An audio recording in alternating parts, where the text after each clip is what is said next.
here. Oh my gosh, I can't believe I get to be the inaugural Rev presenter. So thank you so much for that, Brittany. Thank you, Elisa, and I'm beyond honored. And thank you everyone for being here. I'm going to share my screen in a moment, and I have the honor of talking to you about a sport that I'm incredibly passionate about, and it's what I like to call the least known extreme sport ever, called land speed racing. But I'm going to describe land speed racing because most people just don't know about it, and then relate that to hopefully your own riding, and with some lessons that I've learned along the way. And as a little fun bit at the end, I'm going to show you what it is like to be in the cockpit of the motorcycle going 238 miles per hour on the Uyuni Salt Flats. So have a couple videos in here, and I will say when I click over to those videos, it might take me a moment for the technology, but I will get there. And then, like I said, there's the present at the end that I hope you all enjoy quite a bit. So with that, I'm going to share my screen. There we go. And I'm going to talk about the lessons that I've learned at over 200 miles an hour. So with that, for many of you, you've probably seen or heard of the movie, The World's Fastest Indian. And I would say that that movie is very true to the sport of land speed racing. Very much when you saw Burt Munro and everything that they did in that film, very much true to the sport. And it is something where we race in various places across the world. The most iconic is the Bonneville Salt Flats, where you see Anthony Hopkins here playing Burt Munro. We race on the Bonneville Salt Flats. I've raced on the Uyuni Salt Flats in Bolivia. There's also racing that happens at Lake Gardner in Australia. And there are a few select events that happen on airport runways around the country. But the reason that we race on the salt flats or somewhere like this is if you're gonna go 200, 300, some cars go 400 miles an hour, you want to be able to control, obviously, the environment. So they are sanctioned races by the AMA or the FIM or the Southern California Timing Association. So just like MotoGP, which is sanctioned by the FIM, we are in that category of racing sanctioning bodies, and they will do technical inspections on our motorcycles to ensure that everything is within the rules. And let me show you what the course looks like. So this is an example on the Bonneville Salt Flats. You see those red and yellow and black flags. They're hard to see because the course is actually 11 miles long in many cases. And in order to set a record, you need to go faster, not just than a person next to you on the track, because you have the track completely to yourself. What you do is you race against history. So to set a world record, you have to go faster than anyone ever on that particular size and style of motorcycle. And I say anyone ever because there aren't women's records and men's records, but it's just people setting records. So one of the cool things about the sport is that men and women compete directly against one another for the same records, and similarly, young and old will compete against one another. So it's a sport that is open to all types of people participating in it. This is a shot from the start line, and this is one of the, I will say, most surreal and amazing parts of the sport, because where else do you get to just completely have the course is yours? And that point in time, essentially what we're doing, we're starting here, and I'm going to show you a video in a second of what it's like from the start line. I'll just go to that now.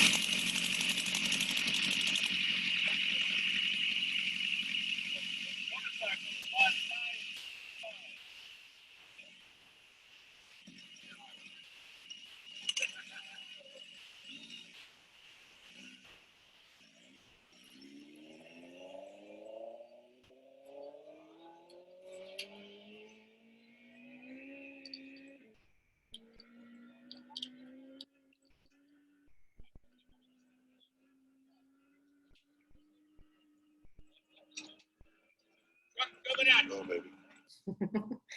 I like that you get the little go baby at the end of that little video. But that's what the start line looks like. And so to set a world record, you have to It's the average of a mile. So if you do the math to set a world record over 200 miles an hour and you have to do it twice, you're actually going 200 miles an hour for 36 seconds to get that record. But in fact, I'm probably up to speed before that. So, well, people ask, is it like drag racing? Like, I don't know what drag racing is like. They get to go fast for a few seconds. I get to go fast for a minute, a few minutes. It's a pretty crazy, wonderful sport. That's what it looks like in the time mile. And you can see the flags in the background. And one of the questions that we get is, okay, well, what's hard about going fast in a straight line? And I will say it's hard. It's not hard to go fast in a straight line, but it is hard to be the fastest at doing that. So I'll talk about the skills and all those types of things. But I will say it's not really a spectator sport. The shot makes it look like it's a spectator sport. In fact, this was all of the participants and everyone who was there lining up to watch one of the motorcycles that was attempting to go 300 miles an hour. One of the other cool parts about the sport, as I mentioned, these are two racers. So this is Erica Cobb talking with one of her friends about how they can be better, how they can go faster, what should they do differently. And it's really an amazing community because of that, honestly. So I want to share some of the different types of vehicles, and the records are based on the size and style of the motorcycle. So believe it or not, this is a motorcycle because it has two wheels. It's a streamliner because it's fully enclosed, and it has a 50cc motor, so basically a weed whacker motor in it. So it's in the 50cc class. It's a beautiful machine, and it set many world records.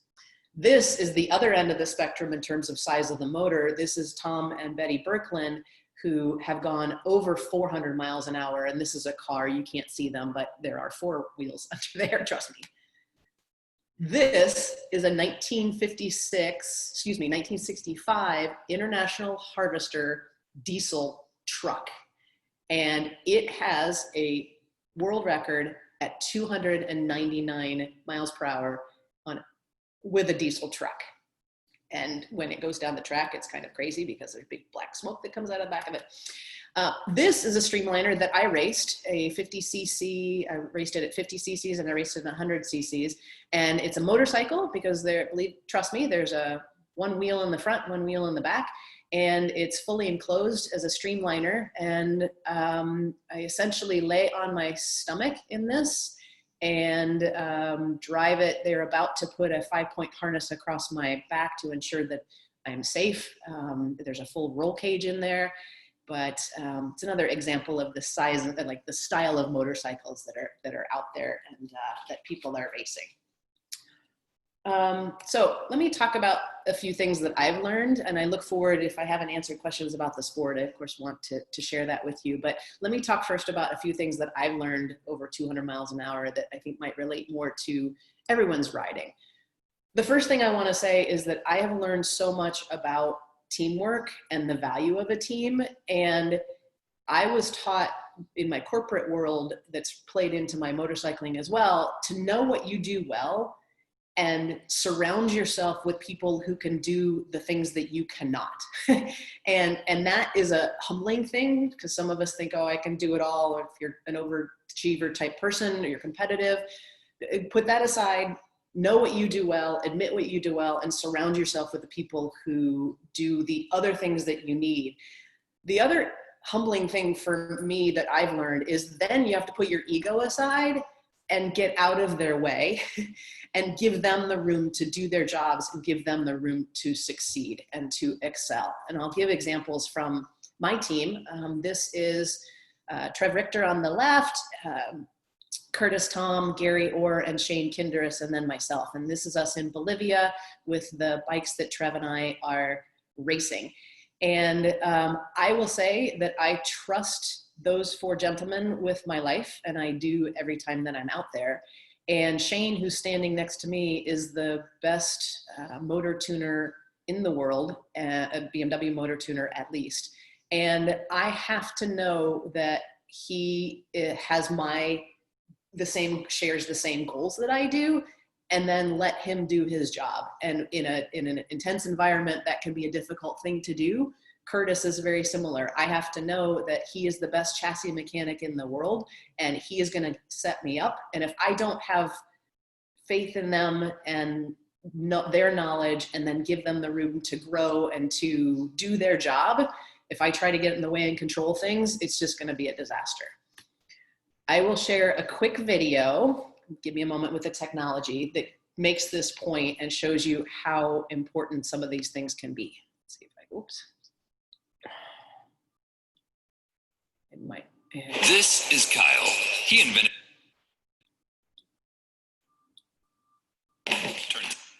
Okay. This had been queued up for you.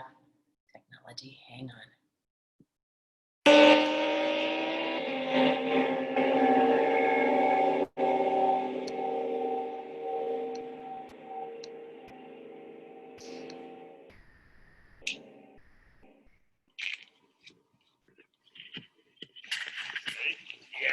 Oh, I'm fine. Yeah, no, it wasn't scary at all. In fact, it was so bad.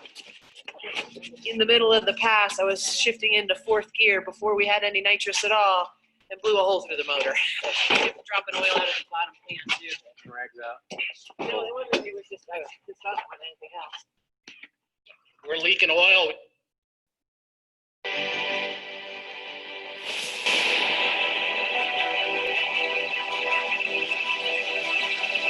All right, that's not going to work. Are you still there? Let's go back to that.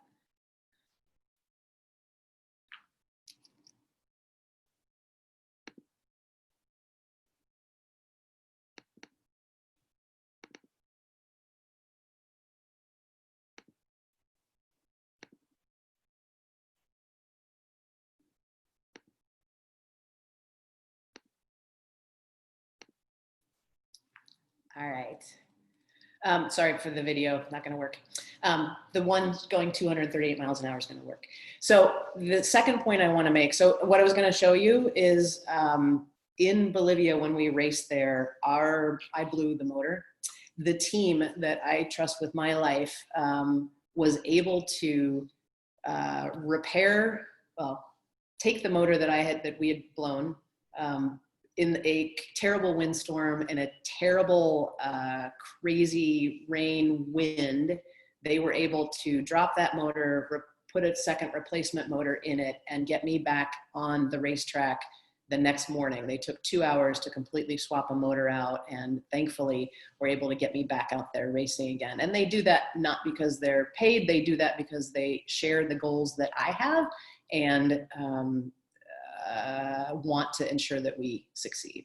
Second point I want to make is to don't underestimate the power of community. And in motorcycling, that's one of the things that is the most powerful thing that we have, or that is the motorcycle community.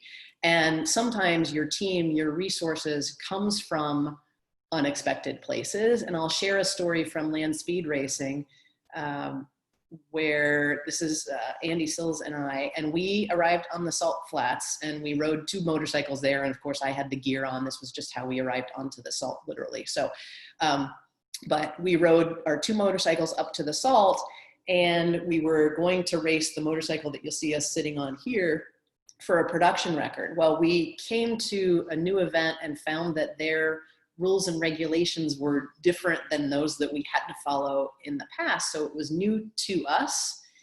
And we found that his leathers were not legal for the event. And so we had to borrow leathers from another team. We also found that we had to completely, if we set a record, we had to completely tear the motor down, rebuild it, sorry, tear the motor down, have it measured, and then we were gonna ride the motorcycle back down to San Diego. So we had to find a mechanic that could do that. We had to find the leathers, and then we had to find someone who could serve as a chase vehicle. So you had to have a car with a trailer.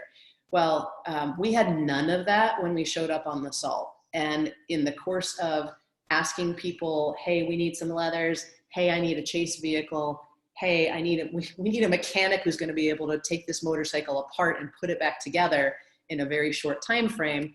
And a team showed up for us, and we were able to actually set a world record with this ragtag bunch right here. So the two on the right are those that loaned us the leathers, and which is why you see Andy here all taped up, and because we had to help make him aerodynamic, so we had to tape him up because the leathers were too big. But we borrowed leathers from them, and they served as our chase vehicle. The two in the middle were the technicians that literally took the bike apart and put it back together. And that enabled us to set a national record for the production 1000cc class. And we could not have done that without the team that showed up for us in an unexpected place. And I relate that to motorcycling. If you think about, you've got a breakdown in the middle of nowhere, the people that are going to show up for you are probably motorcyclists, and just the team comes from unexpected places. The other lesson, the third lesson that I wanted to share is always explore and ask yourself, I've learned to ask myself what I could do better and what I can do to make others better. And I'll give a crazy example of how this relates to how I learned this, which is we were attempting, we thought, how do we expand the sport? What can we do that might be a new way to grow this sport that we're both very passionate about? Well, we decided, and it turns out this was a bad idea. We decided to try to set a world record with two people simultaneously on the motorcycle. And we didn't want the girl just to be in the back and the guy to be in the front. So what you'll see here on the right is me in the back position as a pillion. And then on in the other photo, I'm in the front as the rider. That was a fun thing to do. We did end up setting a Guinness World Record at 181 miles an hour for two people simultaneously on a motorcycle. And I will say that record's probably going to stand forever because it's such a bad idea. And that's the other thing that we learned is, all right, we explored that. We thought it might be a good way to expand the sport. What we realized was it's not a good idea to go 181 miles an hour with two people simultaneously on a motorcycle. And so it's not going to be allowed to happen again, but hey, we got the world record anyway. But it was an exploration, and don't be afraid to do that or celebrate those.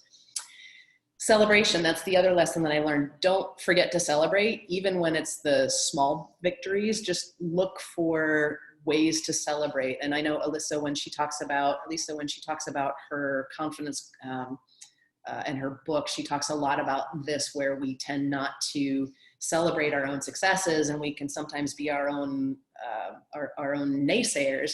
And I've learned to even celebrate the small victories and look for ways to celebrate what you do. So this is a celebration for a world record going 43 miles an hour, which, believe it or not, was a world record because of the size and style of bike that we were on. But this is the jubilance that happens. And I like to use this little photo as an example of celebrating, even if it's only going 43 miles an hour on a little tiny bike. And this is another celebration. It's a photo of my dad, who's about to launch me the first time I went 200 miles an hour on a motorcycle. And I will say that my family was the first one to hug me on the other end of that experience. But don't forget to celebrate. The final point I want to make is about preparation, and you just can't fake preparation. In land speed racing, we prepare 51 weeks a year to race for one. And that's a bit of an exaggeration. I might do 4 or 5 events, so I might race 4 or 5 weeks out of the year. But the point is that there's so much preparation and then very little time to actually have that preparation come to play. But it's so important. And somebody told me once, and I like to pass it on, that quality is doing it well when no one is looking. And I think about that if I'm out there and I'm on a run, or I'm doing some type of training that I'm not enjoying. I just have to remind myself that this is training for to hone those skills that will make us better riders along the way. So for me, an example of training, I am an adventure riding coach, and I just started adventure riding about 5 years ago. And what I found is that experience in adventure riding made me better in every type of riding and even in my racing. So learning to go really slow on a technical track, on a like single track in the woods, super slow in turns, actually made me a better land speed racer going fast in a straight line, because I had that skill and I got to be comfortable with the bike moving around underneath me. So my point here is that every style, every bit of training you can do, and congratulations to all of you who are here because you're investing in your own training, every bit of training and preparation you can do will prepare you and be in that toolkit when you need it. So this is the BMW Performance Center, which was a lot of fun because they've got some water features like this. That's me in the middle of it, and I didn't drop the bike, so I stayed relatively, like, I didn't drop it, so that was good. Okay, this has a happy ending, so I'm sorry, this is a somewhat disturbing photo, but I promise it has a happy ending, and it's an example of preparation. So my friend Kim Krebs rides a turbo-powered motorcycle, turbocharged motorcycle, and was in a pass and racing, and she felt some heat, and turns out that the motorcycle was on fire. My friend Kim was able to, because of her training, because of her preparation, she was able to successfully slow the motorcycle down, and essentially from 200 miles an hour, she was able to slow the motorcycle down and get herself off safely. And she literally, you can see from the photo here, she basically ran, she didn't even tumble. That was her training and her preparation kicking in at the time that she needed that to happen for herself. And I will say I had an example, I had something like that happen to me last year where I blew at about 240 miles an hour in a great pass. I blew basically an oil plug on the side of the bike, came out. All I know is that at 240 miles an hour, my leg starts feeling hot. And what's going through your mind is all the preparation and all the training. You're just asking yourself, okay, can I slow the bike down? Where am I? What's going on? The thing is on fire. Okay, it's fine, and slow it down and just keep calm and assess and answer those questions for yourself. And my training kicked in, my preparation kicked in, and I was able to slow the motorcycle down from 240 to bring it to a halt and to get off of the bike and hold it up until they were there to come get me. I didn't even drop the bike. That was my preparation and my training. So my point being, you can never underestimate the value of that. So I want to summarize with 5 quick things here, just what I just said. The teamwork aspect, don't underestimate our community, explore, don't forget to celebrate your successes, and you can't fake the preparation. So if you take away the quality is doing it right when nobody is looking, that would be a win. I think I promised you, I sure hope I can make this work. I had promised you to show you what it's like to go 238 miles an hour from the cockpit.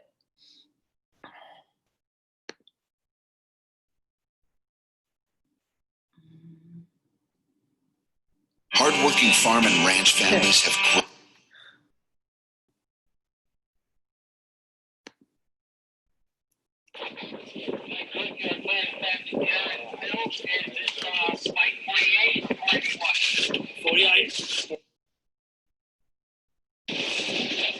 Let's do it, kids. Do it. Okay, one minute, we're warming the bike up. Yep, yep.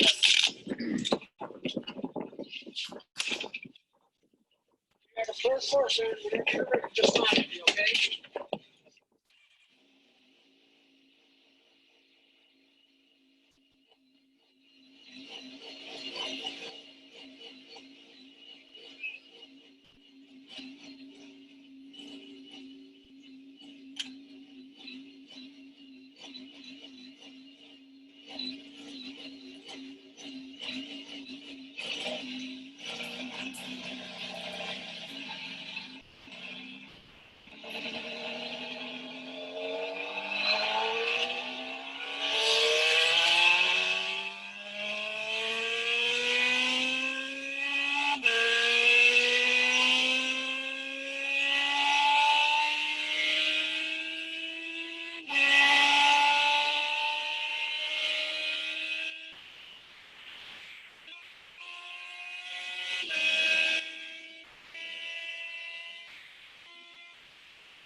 risk of y'all getting mad at me, I'm just going to show you that that's what 220 miles an hour looks like. I'll go back and let you enjoy the rest of it, but that's at 220 and just about to go into the time mile.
All right.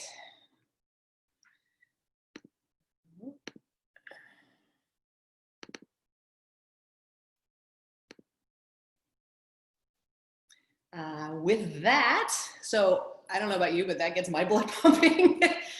Thank you, Stephen Gregory. That video was from, that 360 video is from a GoPro that he put on my, the front of my bike to capture the pass at 238 miles an hour. And he's done a number of cool videos for us. So I wanted to share that. And I'm going to wrap there and open it up for questions.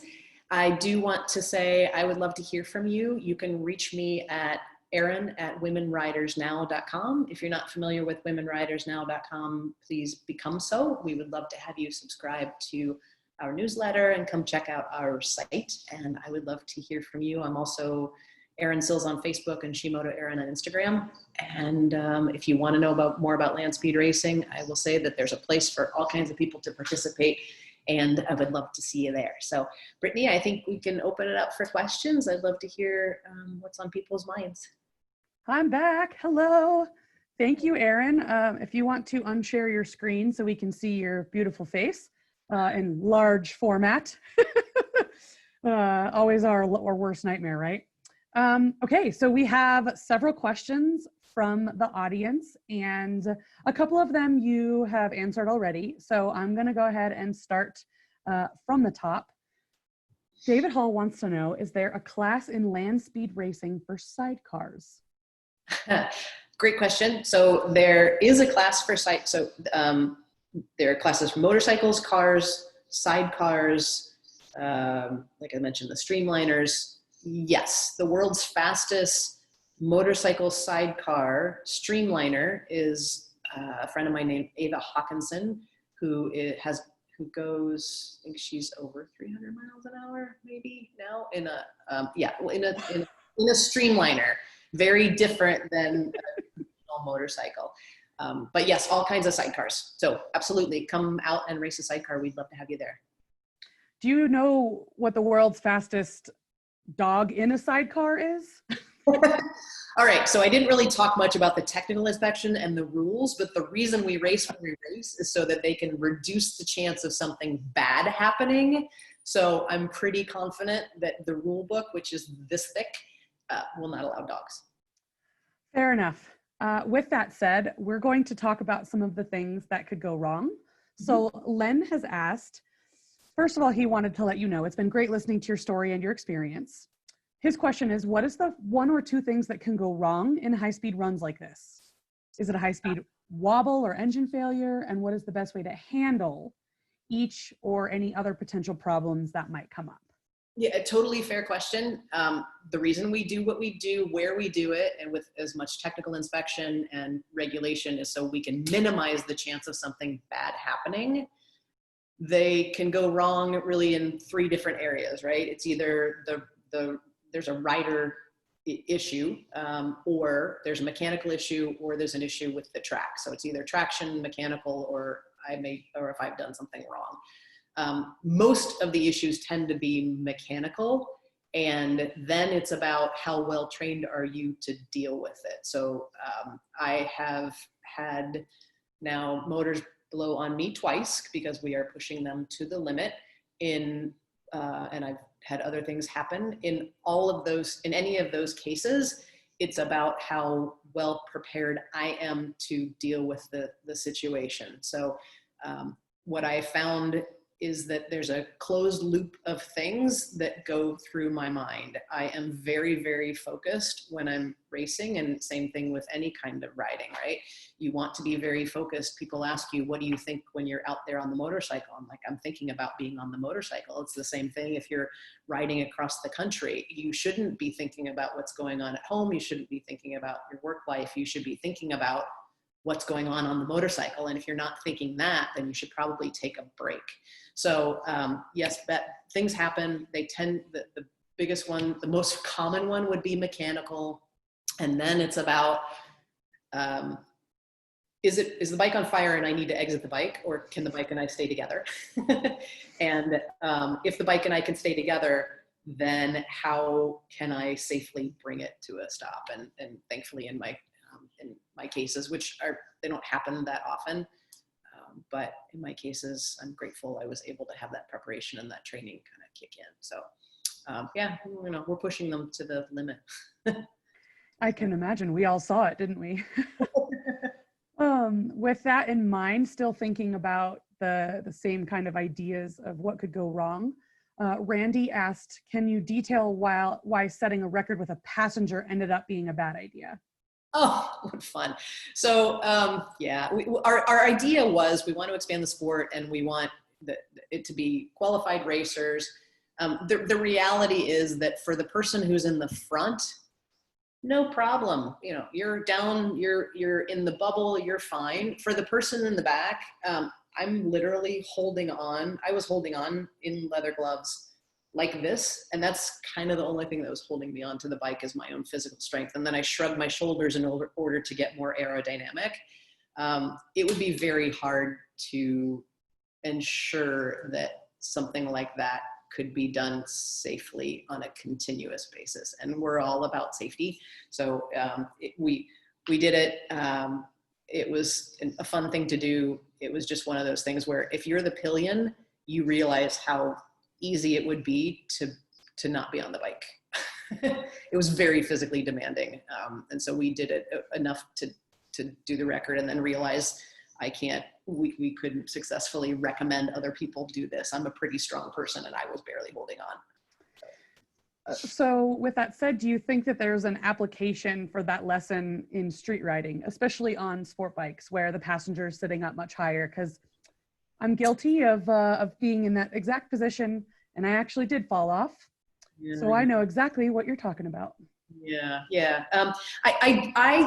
I don't think that we as motorcyclists talk about pillions often enough, and I think that there is an entire, and I know you have it as part of the Rev Talk, I think that there is an entire bit of education that needs to happen around how to ride with a passenger and then how to be a good passenger. And I use the word pillion instead of passenger because I don't think there should be anything passive about being in the second seat. And I think in order to be an amazing pillion, second seat rider, approach it like being a second seat rider. Don't approach it, oh, I'm just gonna, don't approach it as I don't need gear, I'm just gonna hop on the back.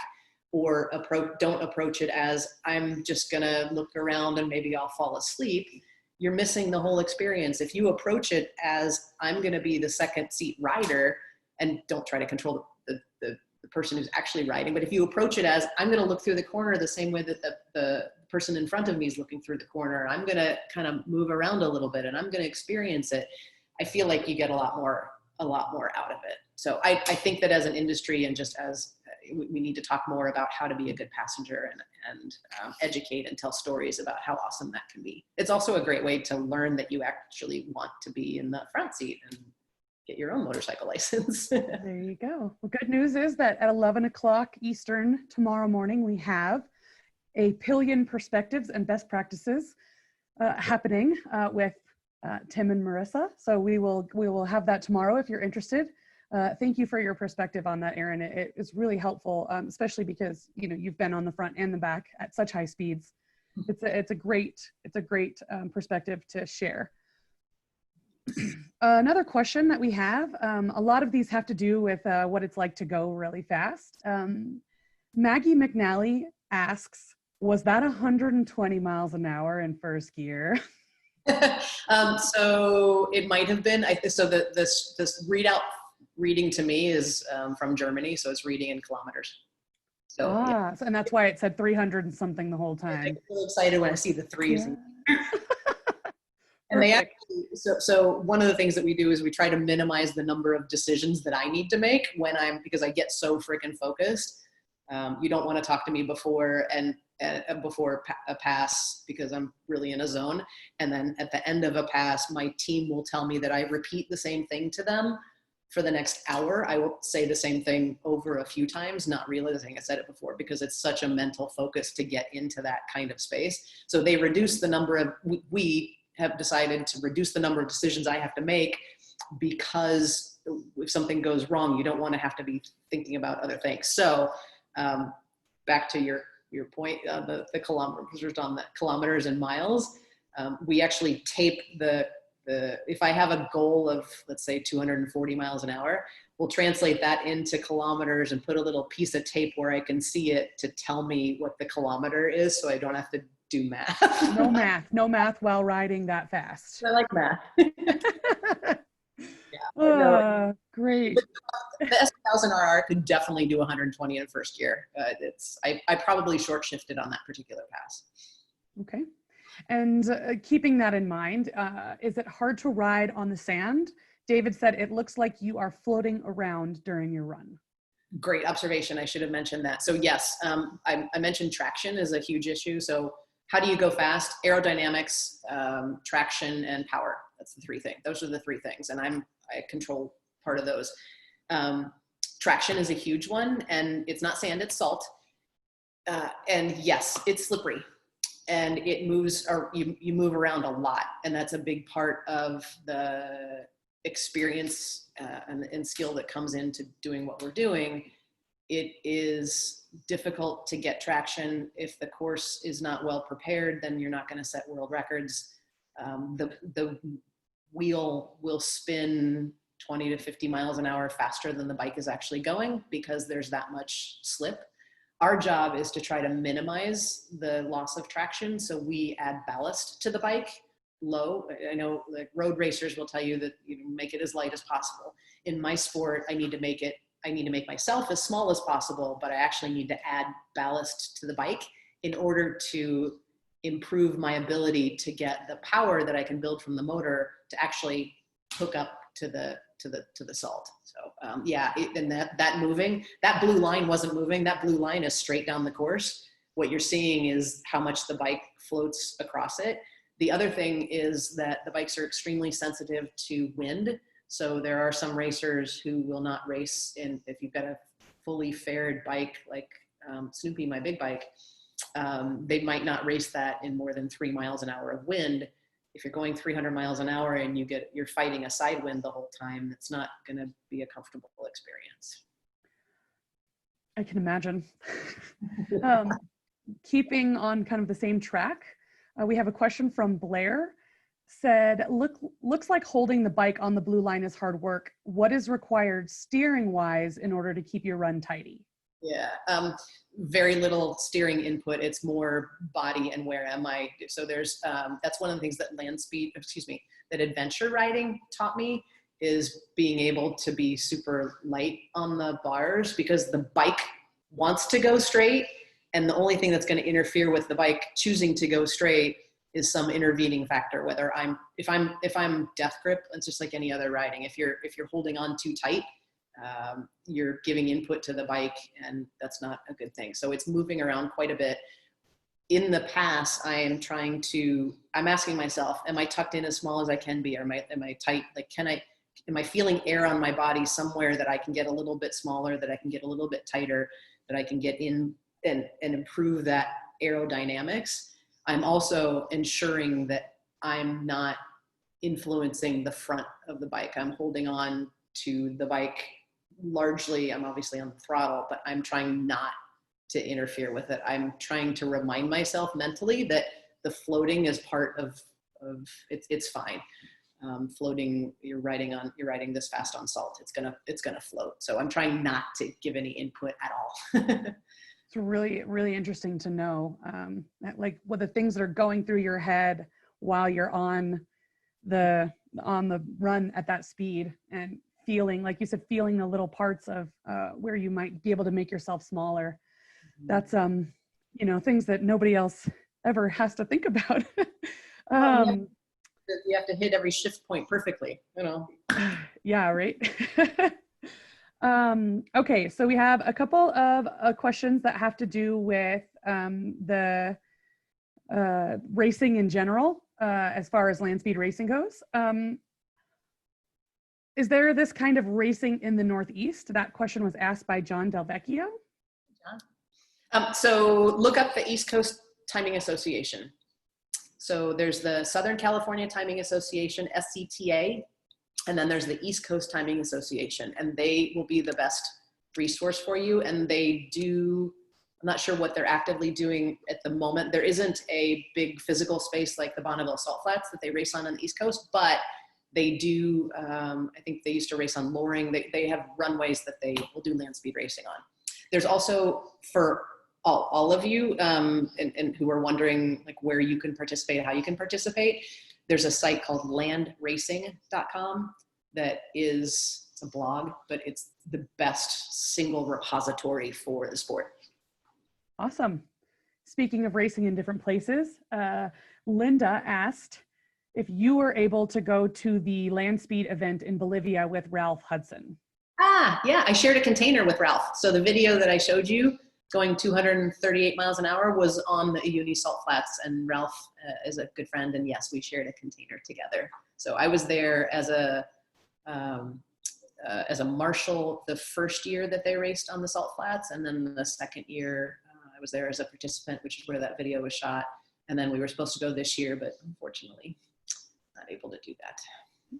Speaking of events being always up in the air when it comes to salt racing, Deborah asked, how has the deterioration of the salt at Bonneville affected LSR attempts? Yeah, so I was on the board of the Save the Salt, so I know a bit about this, and what she's asking about is a real situation where there's a Bureau of Land Management manages the Bonneville Salt Flats, and they have an agreement with a company called Intrepid that mines salt.